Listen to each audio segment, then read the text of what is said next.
Again, and today we're going to be looking at Transformers Cyberverse Commander Class Starscream.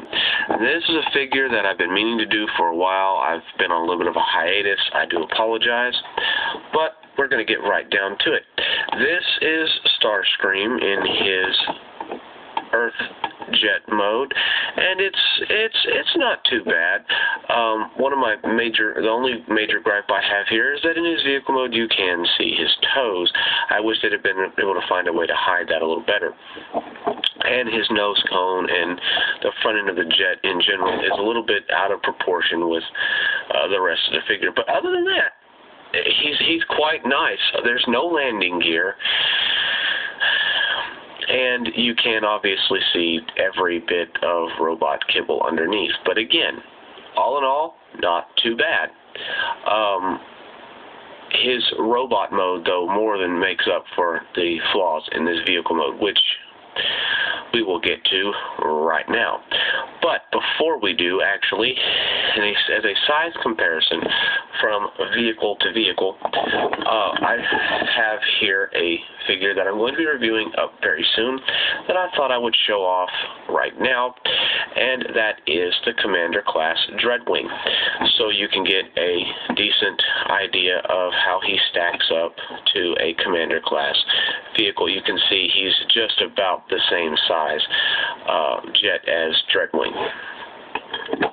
Now, on to transformation. First thing you want to do, just to get him out of the way, is to pop off his little null ray missiles, which, by the way, set him down, are quite nicely detailed. There's his singular missile from the show, and enough of that. Now, what you want to start with is you want to bend these wings just to get them out of the way a little bit. You want to take his feet and you want to untab them from this little red tab right here. Flip his legs down, untab, flip the leg down, and there you have his lower half completed, basically.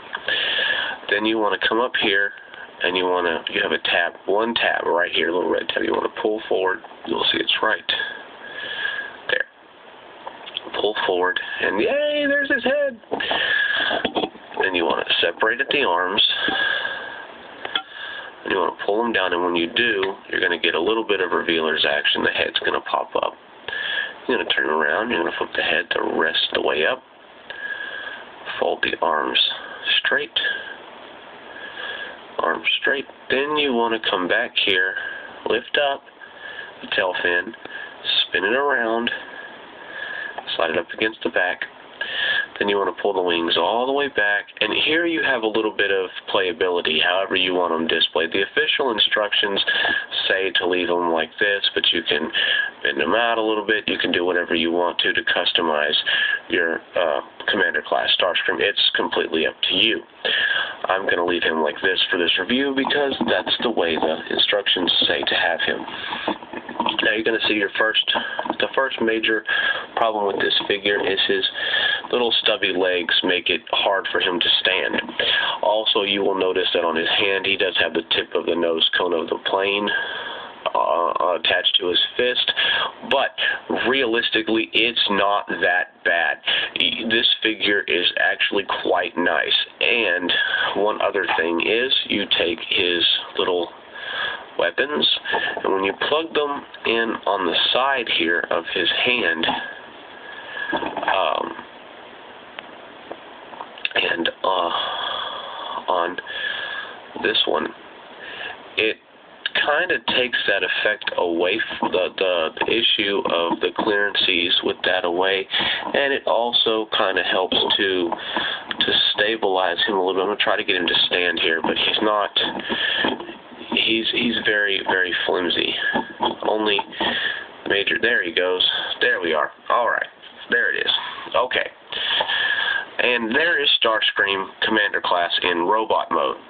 Now, as a size comparison for his robot mode, I will bring in another figure that I'm hoping to be reviewing shortly, and that's Commander Class Ironhide. Yes, check him out. You will see him later. Anyway, as you can see, he is taller than Ironhide is. He's probably one of the tallest Commander Class figures that I have to date. Oh, and he fell over. That does not surprise me. Starscream is not. He's not very stable standing up. He's very back heavy. Also, here he is with another figure that I'm hoping to review. Here he is next to a Legion class figure, and that's Breakdown. He will also be being reviewed next. So, I guess that's about all there is to say. I do highly recommend this figure. It's wonderful. Its transformation is fun. It's unique.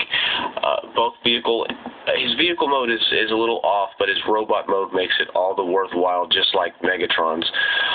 So that's pretty much, I think, all I have to say. If you can find him, please, by all means, go out and get him. He is worth the money. And I guess that's all there is left to say now. This is Ricky, signing off.